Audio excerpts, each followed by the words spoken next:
Extra. Agora o leitor do Portal Extra pode ler, ver ou ouvir, diariamente, aqui neste canal, as principais notícias políticas de Santa Catarina e também do Brasil. De segunda a sexta-feira, o blog Ivan Extra, que analisa o cenário político e também publica as principais notícias do dia. Nas terças e sexta-feira o canal conta com a coluna Radar Extra, de Aninha Carolina Silva, e Radar Econômico, de Luciane Junqueira. Veja agora a coluna Ivan Silva. O inchaço das máquinas públicas no Brasil. São nos momentos de crise em que o propalado, enxugar a máquina administrativa, vem à tona. Encerrado as eleições municipais, a maioria dos prefeitos, ainda antes de tomar posse, já fazem declarações tipo, o município está quebrado, entre outros argumentos. A história se repete a cada nova eleição para os executivos, seja municipal, estadual ou federal. No entanto, quando se fala na necessidade de enxugar a máquina pública, são operações difíceis de serem executadas, pois implicam em reduzir, principalmente, cargos. Cargos que são ocupados por indicações políticas, portanto, praticamente inexíveis. Se depender dos partidos que mantêm estes espaços. Por outro lado, a questão, inchaço, da máquina pública deve ser analisada com cuidado, pois existem dois tipos de inchaços. Um meramente servindo de cabide de emprego e outro que realmente serve à população para melhorar os serviços públicos.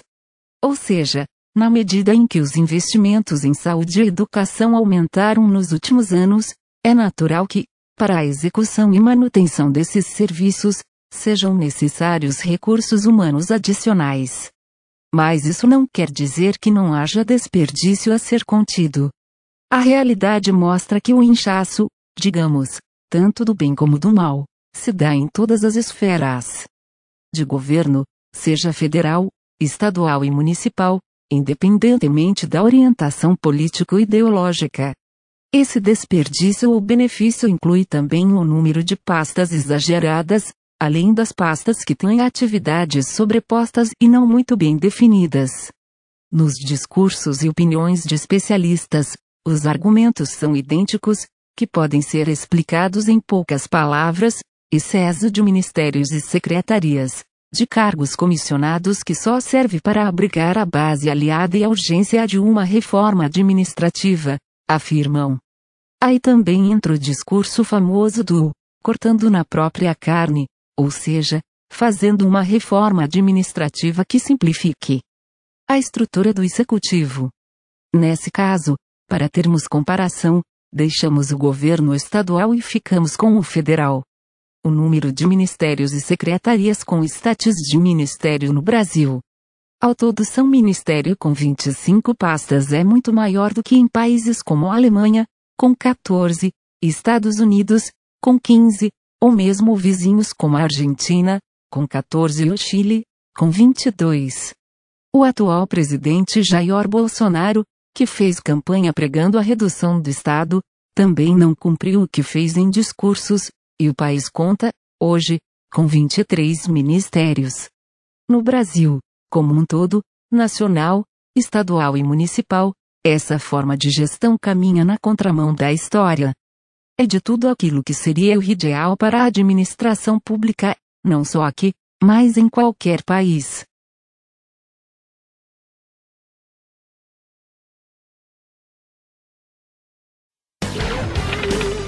Extra.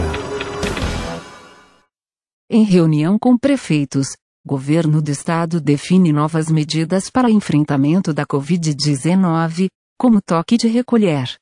Após se reunir com representantes da Federação Catarinense de Municípios, FECAM, o governador Carlos Moisés, do PSL, decidiu na quarta-feira, 2, adotar novas medidas restritivas para enfrentamento da pandemia de Covid-19 em Santa Catarina. Em comum acordo com os prefeitos das 21 maiores cidades do estado, optou-se pela implementação de um toque de recolher durante a madrugada e pela manutenção do transporte coletivo, desde que seja respeitada uma ocupação máxima de 70% da capacidade dos ônibus. As medidas valerão para todo o Estado por um período de 15 dias a partir da edição do decreto, que deverá ser publicado em até 48 horas. Também será tornado obrigatório o uso da máscara em todos os ambientes, com exceção dos espaços domiciliares. Segundo o governador, as medidas têm o objetivo de frear o avanço da doença ou mesmo em que mantém as atividades econômicas do Estado em funcionamento. Medidas semelhantes foram adotadas nos estados do Paraná e do Rio Grande do Sul. Em relação ao comércio, prefeitos e governo do estado deliberaram pela possibilidade de ampliação dos horários de atendimento no fim de ano, para não promover aglomerações. Na parte da noite, os estabelecimentos deverão fechar as portas até às 23 horas, com a possibilidade de atender os clientes que já se encontrarem no recinto até meia-noite. Essas medidas têm a intenção de mostrar para a sociedade que estamos em um momento de agravamento do risco. Tomamos a decisão com base em um amplo diálogo com os prefeitos. Tivemos uma reunião extremamente produtiva, definimos ações conjuntas, que valem para todo o estado e pretendem frear o avanço da doença, afirmou o governador. Também participaram da reunião os secretários estaduais da Saúde, André Mota Ribeiro, da Administração, Jorge Eduardo Tasca, da Fazenda, Paulo Eli, o chefe da Casa Civil, Heron Giordani, além de representantes do Conselho dos Secretários Municipais da Saúde e do Ministério da Saúde. Durante o encontro, realizado de forma virtual, os prefeitos destacaram a necessidade de uma ação conjunta a nível estadual. Eles lembraram a alta taxa de contágio no momento dos mais de 30 mil casos ativos no estado. As autoridades são 15 regiões em estado gravíssimo em Santa Catarina. Também na quarta-feira, o governo do estado, por meio da Secretaria de Estado da Saúde, divulgou a nova classificação da matriz de risco, que coloca 15 das 16 regiões de saúde em alerta gravíssimo. Apenas o extremo oeste segue em nível grave. Em relação à última semana, subiram de nível as regiões do Alto Uruguai e Foz do Rio e Itajaí. A taxa de transmissibilidade apresenta-se como gravíssima em 14 regiões. Ainda de acordo com a matriz, apenas as regiões do Planalto Norte e extremos oeste não tiveram um aumento no número de óbitos. No índice de capacidade de atenção, que mede a taxa de ocupação de UTIs, vale destacar a elevação da região da Foz do Rio e Itajaí, que na última semana estava como moderado, cor azul, e agora encontra-se no nível gravíssimo, cor vermelha. O governo do estado vem realizando uma série de reuniões para fortalecer as ações de combate à pandemia junto aos municípios. A política hospitalar catarinense foi prorrogada, em teto máximo, por mais 10 meses.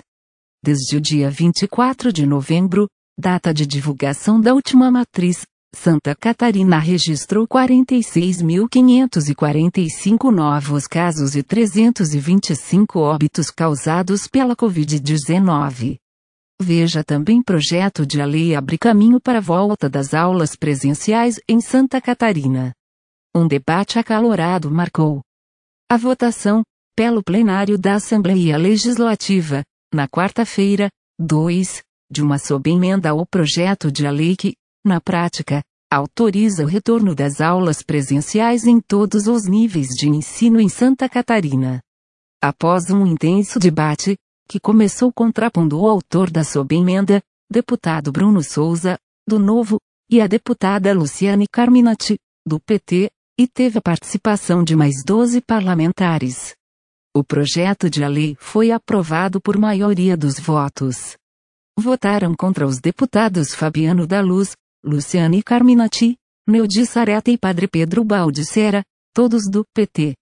O projeto, de autoria do deputado Coronel Mocelin, do PSL, relaciona os serviços considerados essenciais no Estado, sendo assim, autorizado.